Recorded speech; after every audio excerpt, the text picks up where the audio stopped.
Hello and welcome back to A Journey to King's Cross, a Harry Potter book podcast. We just finished Chapter 7, The Boggart in the Wardrobe. Honestly, one of my favorite actual chapters from the overall book in general sense of the word. The artwork is a bit to be desired.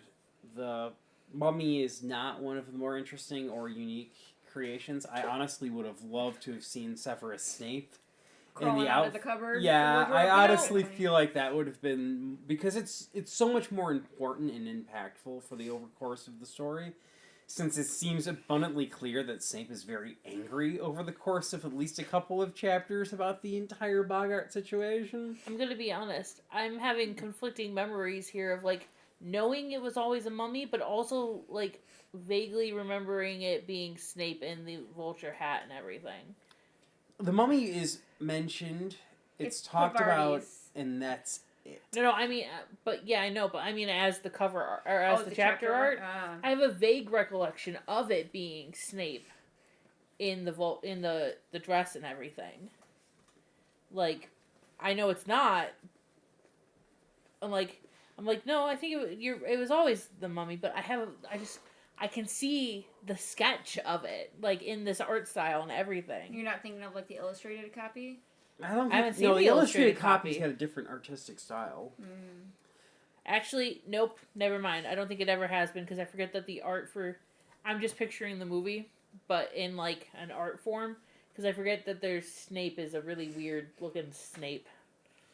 Oh, yeah. But I was definitely picturing more of an Alan Rickman, so maybe I'm just thinking of somebody who sketched a picture of it. Or just, him in it. Alright, cool. It's one of those chapter arts where it feels like they probably could have picked a better point of interest over the course of a chapter in order to really show in, you know what I mean? Either... even though it wasn't the main title of the chapter, they could have done, the shrinking potion on Trevor. Yeah. Or, Snape in his lovely, lovely dress and fox scarf. Considering how relevant Snape is over the course of the entire chapter, the fact that he's not involved with the actual cover art is kind of surprising. Or Neville. Neville would have made some sense as well, especially considering the importance he has later on over the course of the series. Right. But that's beside the point. I have to admit, though, again, we're going to just be dragging Snape in this entire chapter because he's such a big part of it and everything. Look, man, if Severus Snape has no haters, then I'm dead. Fair point. I will always be anti-Snape. I'm pro Alan Rickman. Snape is trash. He's garbage. He is despicable. Shit. Keep going. And he is a bully, and he was about to murder a frog. Toad. Animal abuse. I would like to think that he had the decency to have an antidote for whatever poison he was going to feed that poor thing, because he didn't say he was going to kill it, but he definitely freaking implied it. Yeah, that's fair, but it still doesn't make it any better. That's like saying, Mitch, I'm going to poison you, but don't worry, I'll give you the antidote right after. Does that make it okay? I mean, to be fair, this is me we're talking about. I might be like, cool, sounds like fun. But then you also have me who will go, well, the poison's in the dose. Fair. I mean, because there's, a lot of things where a small amount is very helpful for you. A large amount, bad. Vitamins. Chocolate. Technically, yes. But that's Chicken nuggets. I hear there's a limit to how many of those you 498. Yep. Or was it 499? Whatever the limit the person ate means I can eat one less than that. Yeah, I think was it 499? Or 486, I think. Oh, it was 40... Or 487. Something like that. 487, so the limit is 486. That's what it was. But you got the reference I was making. Yeah. And of course we have Draco milking his injury as well, and a complete and utter I'm going to be honest with you. I would have taken the fucking detention. I would have been like, you know what? Fuck it. I'm rolling up on this. I'm going to literally I'm going to actually break his fucking arm. Oh, and they could give me detention all fucking month. But here's the thing. Okay. But here's the thing. He'd just get it fixed in a day anyway. Right. So we're back where we started. I wouldn't give a shit. The principle of the matter is... Don't let it slide. Don't let him get away with this. This is where I'm going to take this straight to fucking Dumbledore. I'd be like, alright, look, if he wants to be an asshole and everything, fine. I will spend every single day and afternoon that I have here at Hogwarts in detention with Snape. And I will gladly. But every single fucking time Malfoy opens his mouth and there is no repercussions for it, I will add to that number. And you can explain to Lucius Malfoy, as well as the public... Why is my son being attacked every single day? Yeah. Because your son is a little prick. I'm going to be honest with you. After a point, if I was Ron or fucking Harry or something along those lines, we're locking in. This is no longer just casual bullying.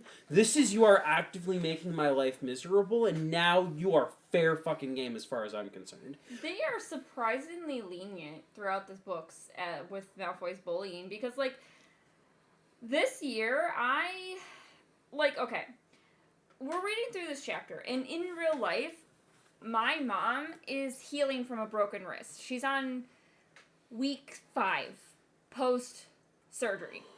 And she's back to freaking normal, basically. Like, she has a weight restriction, but she's making her bed, she's doing laundry, she's cooking, she's cleaning, she's helping take care of my 8-year-old and my 4-year-old.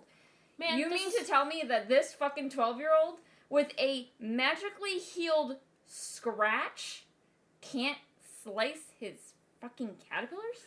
I'm pretty confident Snape's in on this. Which is he obviously is. He knows.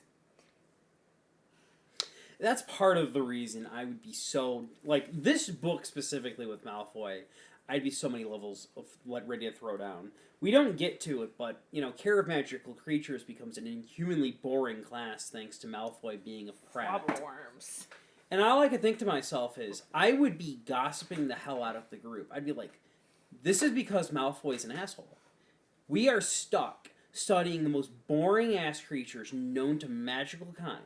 We could have had hippogriffs. We could have had unicorns. We could have had... They probably would have gone Thestrals year 3. Yeah. We could have had Thestrals. We could have had so many different, interesting magical creatures. And this asshole plays it up and ruined it for everybody. This is why we can't have nice things. He is why we can't have nice things.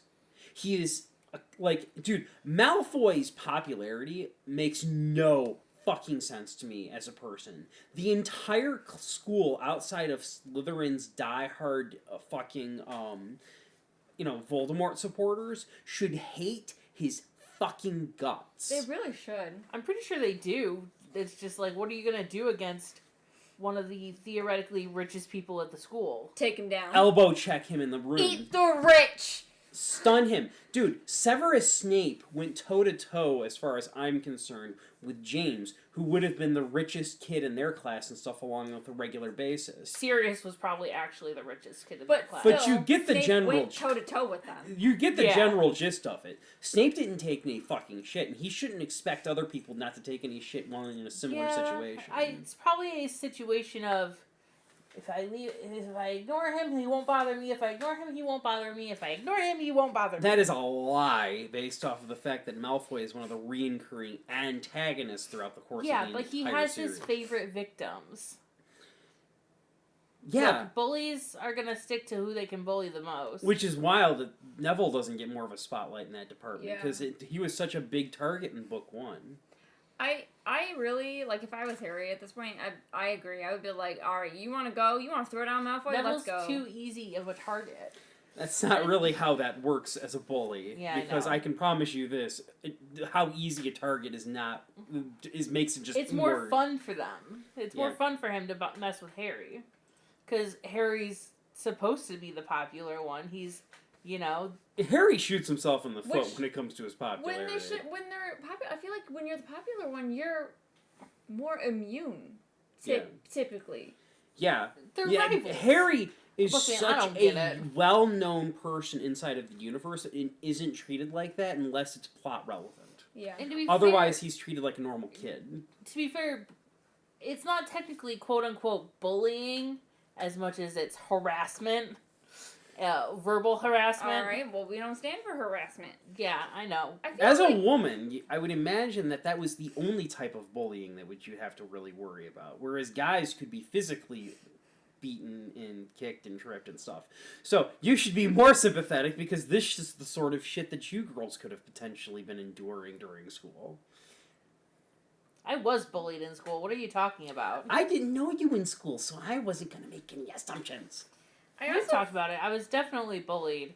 And the bullies, look, as a kid who was bullied, I mean, I'm pretty sure, were you bullied too, Mitch? Yes, but not like badly As somebody enough. who was heavily bullied in school, the school system fails you in the sense that they're like, well, you just need to be better than them. You need to just not let it get to you. You need to just ignore it. While the bully gets nothing. As a stern talking to of how that's not appropriate behavior. As a parent, I've made it abundantly clear that so long as my kid is not the person that throws the first punch, she will not be punished if she comes home after giving some other kid a black eye. Nope. Personally, I'm She'll in the go for camp, ice if cream. you tell somebody to stop talking to you, They don't listen, and they don't listen, at this point in my life, punch them in the face. And then you go, we'll take you for ice cream. Because as my parents said, beat the shit out of them, and they won't do it again. Granted, they also said don't throw the first punch, but like, hey, if they're gonna keep harassing me at this, if they're gonna keep doing it, no matter how many teachers you tell, if you've told teachers multiple times and it hasn't helped, and if you've told the person multiple times to stop and it hasn't helped, punch them in the face. We've actually told Rose that last year there was a kid on her bus that was he poking at her or pulling her hair or something? Something like that. And she came home upset, and we told her, we're like, okay, you talked to the bus driver, you've told him to stop, nothing's working. Punch him in the face. Do what you need to do. Like, you we may were get like, kicked off the bus, but I will gladly drive you to school for that. she refused to do it. She's so To be honest, Harry makes sense. He had to deal with like freaking He got physically bullied. regularly by his cousin who he lived with and everything. Ron had older brothers. The fact that he's not willing to just deck Malfoy randomly, He's so willing to do it. He just hasn't yet. I feel like Hermione holds him back in that regard. But the fact that it never happens, the fact that Ron Hermione never... is the first one to punch him in the face. Do as I say, not as I do, Miss Perfect Hermione Granger and stuff along those lines. Look, man, and she slapped him in the book. She got to deck him in the movie, yeah, and that's to be fair, radical upgrade. As somebody who never got in trouble, Hermione, she got in trouble, once? Malfoy's got detention. She danced up on top of the astronomy tower. Yeah, as somebody who's only gotten in trouble once and is a goody two-shoes and is on perfect record with the teachers, one punch to a kid's not gonna do shit. She'll be like, whatever.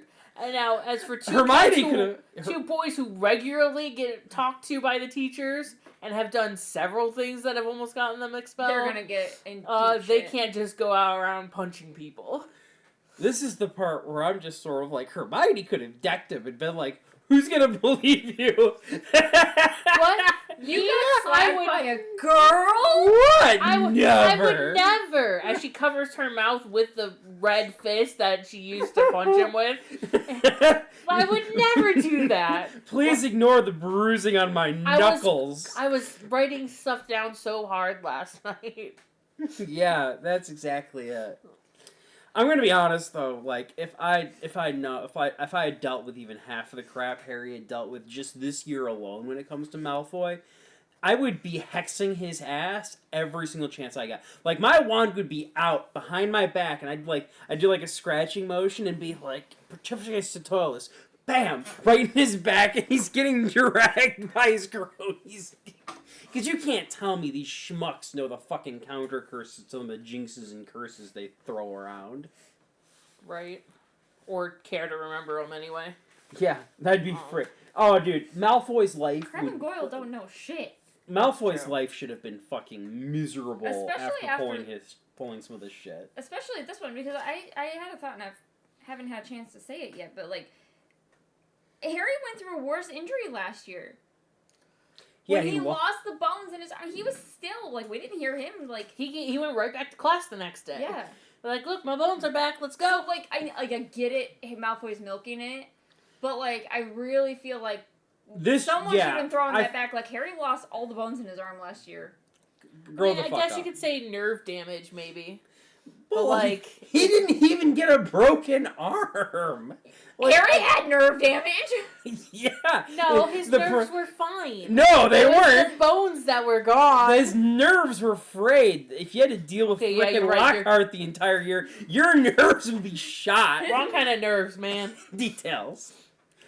We also get one of the rare interactions with Peeves and a teacher when they're headed to the teacher's lounge, and Lupin gets to interact with him, and he is mocking Lupin. And I brought up a fair point. Loony Lupin. Loony Lupin. And I was like, huh.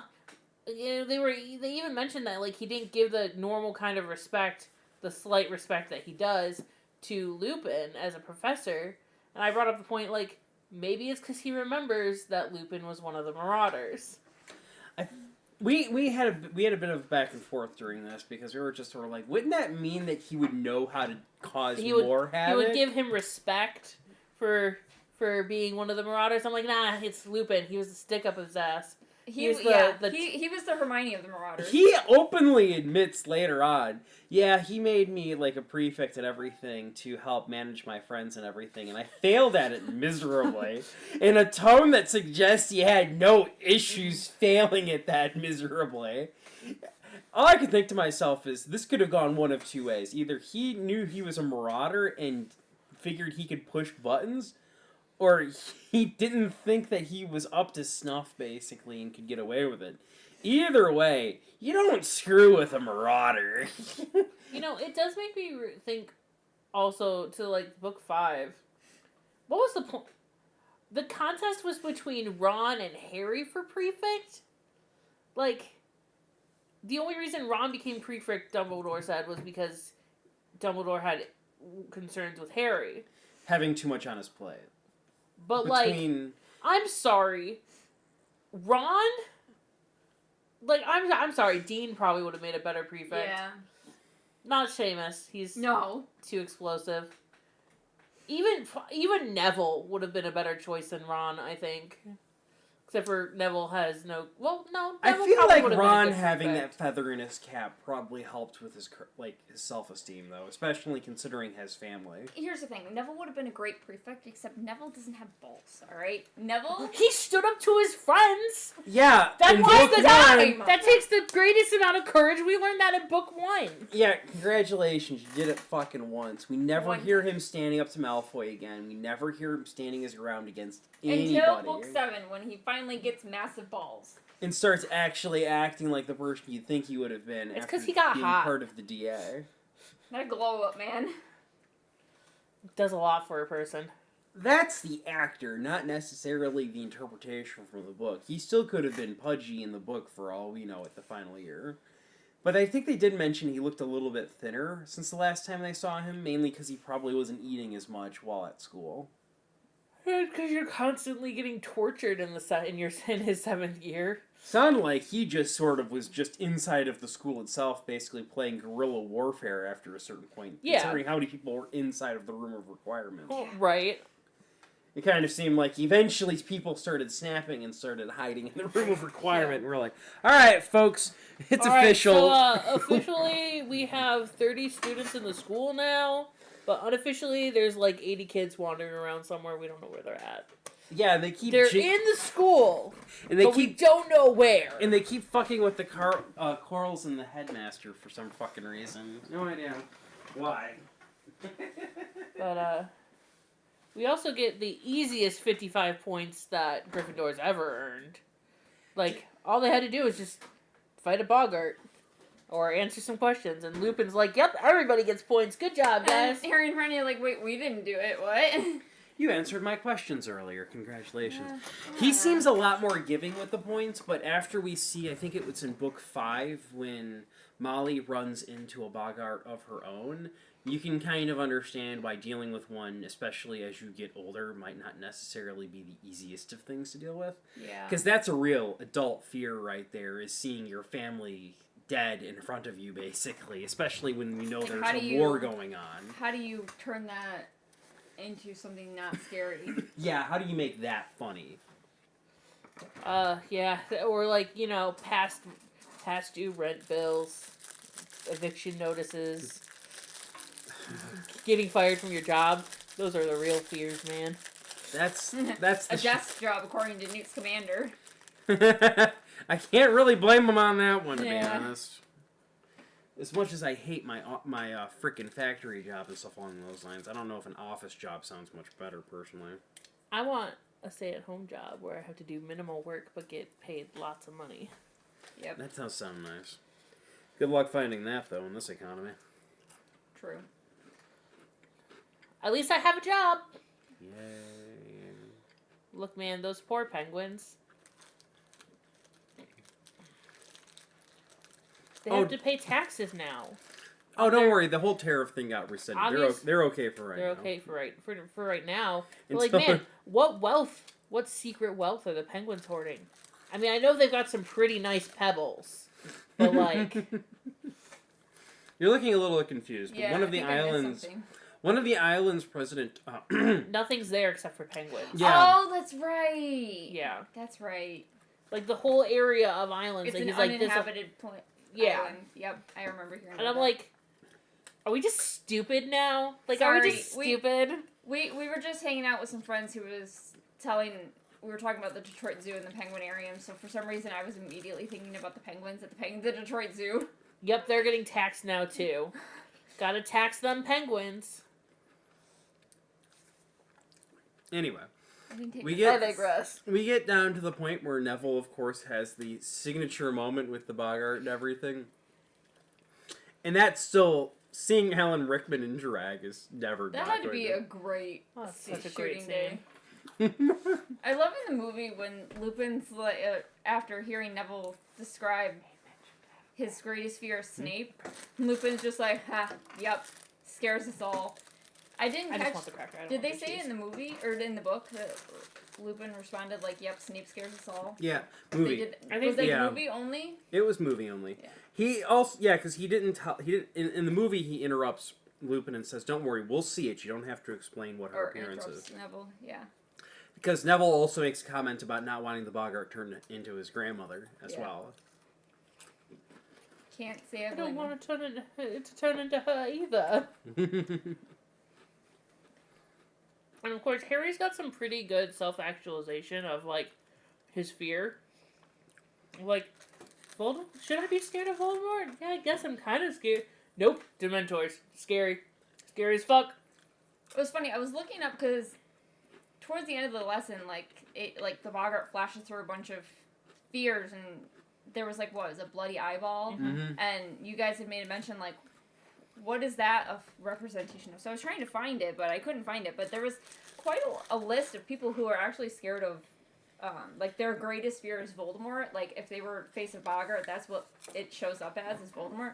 And a lot of them, there was one that turned Voldemort into a clown. Oh, you're talking about the Hogwarts Mystery phone game. But then there was also a bunch of them that just turned him into a baby with a passy. I'm like, yeah, that's not so scary now. I'm just now picturing little snake-faced baby. They didn't have a picture of him as the baby with the dummy, but they had a picture of it with the clown because it was from the video, the mobile game. That's But hilarious. it was great. But I didn't see anything about the eyeball, so I don't know. I think one of the students that was actually hanging out and doing the stuff with the boggart actually said that he thought Voldemort looked scarier as a clown. Valid. And I was saying that the eyeball might have been like a misrepresentation of a fear because it said it was getting confused. Which So was it was like maybe it was somebody who was afraid of getting their eyes ripped out, so it just turned into the eyeball, which on its own isn't very scary. Well, you get the general idea of it. Which Oh, you know what? Maybe it's a beholder. Maybe it was supposed to be a beholder, but it got confused and it was only just one eyeball instead of Yeah, a large floating I scary don't think that was ghost. ever mentioned in the Harry Potter series that a beholder exists. There are Muggleborns. They've probably played D&D. Yeah, but you're not really afraid of something unless you know it exists, in a sense. You know what I mean? I mean, I don't know. I'm afraid of shit that might not exist. That's what anxiety does to us. Yeah. Yeah, but you're not exactly going to be terrified of a fucking dragon. Look, man. Unless, of course, you knew one Like, existed. oh my god. I would be fucking scared of a dragon. If you knew it was real, but it's not going to be your fucking boggart fear. Well, no, but like... You can be Look, man, nervous. they don't know beholders aren't real. It does make me wonder how a person who has a fear of heights would, like, how that would work for a boggart. A giant cliff. Yeah. A ladder. Which, if it's a miniaturized floating version, Well, kind 'cause of it like can how only- the moon is for Lupin, it still wouldn't necessarily be terrifying as an individual. It only can go as big as the space it's in. So like the moon had to be shrunk down to fit in the classroom. But like if you're outside, it could theoretically be a big cliff that it could transform into. I don't think there's anything that's ever considered the possibility, but we never really run into a boggart outside of an actual building, so you could be right, but it doesn't sound right to me because the version we saw for like the crystal ball thing, most class like the teacher's lounge couldn't have been that small that the thing could only be like the moon would be like miniaturized to the size of a freaking crystal ball, because that's what Pavati called it. She said it looked like, why is Lupin afraid of crystal ball? Which a crystal ball, maybe when it's foggy, might look like the moon, but otherwise, I feel like keep going. I gotta. the class is just kind of Dumb. Yeah, like come on, guys, it's a full moon. Clearly, There should be craters and Can't everything. you see the man in the moon, or the horse in the Usagi? moon, or the bunny in the moon, whatever part Horse of the in world? the moon. My Little Pony, Oh, the mare in the moon. Mare in the moon. Mm-hmm. Well, if you had said Mare in the moon, it would have made more sense. Yeah, it. They're not horses; they're ponies. Yeah. Except for when they're singing a song as strong as horses. Yep. So then, after DAD8 or Defense Against the Dark Arts class, what happened? That was it. That's Oh, the end of the chapter that was right the there. We also get was them walking out. We forgot over the potions class. Oh yeah, in They between. go to the top of the stairs and Hermione's not with them, and they flip back down to her and her bag rips open and she's got all her books in the bag. No, that's next chapter. No, No, it happened that in was- between potions. It was potions and Defense Against the Dark Arts that happened. Right. All right. And fair they were enough. confused because they're like, you don't have any of these classes today. Oh, but maybe Yeah, they just because meant that's the where- afternoon. Yeah, because then, Ron had made the comment of, we've only got Defense Against the Dark Arts this afternoon. But those were all her books from the morning classes. I feel like she's always kept almost all of her school books on her, just Which is in insane. general. Yeah, all I can think to myself is, while I would probably be super freaking hungry, I'd probably be snacking, adding an extra 3 hours to Right. my work day and everything. Minimum. I could not imagine not using the time turner to rotate back just enough so that I could return some of the books to a base area. I could not imagine being, 13, and running around with all of my books on my bag at all times. I had a locker Hopefully she for had a damn levitating reason. charm or something that made them lighter. Clearly not, Listen, because it ripped. 100%, if I have a time turner to take that many extra classes, you bet your butt, I'm going to take extra time to go back to my dorm to drop off the books I don't need. But also, how much you want to bet Hermione also took a couple hours every now and then. It was just Take a nap. to nap or to study, because I'm like, you gotta be Probably. able to catch up and study and know all of this stuff for Yeah, the 'cause classes. As much as we don't want to admit it and stuff along those lines, homework is overtime on a regular full-time job. Here's the problem, though. She wouldn't necessarily be able to switch her books out that often because she'd run into herself switching out her books. Yeah, if she did it the first time around, that would be a problem, because discovering herself after she gets the time turner would be a problem. But the issue came from the fact that if you ran into your past self, and they had no knowledge of you having the time turner, you could have a So problem. her running into herself this whole year would be no problem, basically. 'cause Well, Theoretically. theoretically, it would be less of a problem. Or, knowing that she would be moving around and stuff along those lines, having lived it once, would know how to avoid herself, in a sense. True. Because she'd go to her first class normally. So when she reverts back, her past self would be in that class. On the way to class, and she'd grab her new books and go to the class. Yeah. It's very tricky. Wibbly wobbly. That would explain why only certain types of students would even have access to the possibility of using it. I still think... Because I think Percy, theoretically, would also have had to have a time turner, and Barty Crouch Jr. would have also had to have one based off of the total amount of OWLs that they had received. I still think that was a miscalculation. Yeah, because it's never said one way or the other. But the fact that Hermione has it means that there is this precedent for it being something you could get as a student if you want to take on enough classes. Because Hermione wouldn't have been the first student in all of Hogwarts to have this brought in, especially since they're basically rubber stamping it, you know what I mean? It's not like, she's not talking about it like, well, this was a first thing and everything, and they really wanted to try it out, and they recommended me for the whole process and everything. No. And to be honest, having multiple... had been trialed before. Yeah. There has to have been some level of trust built up over the years for this to be, worked on. Hard to say.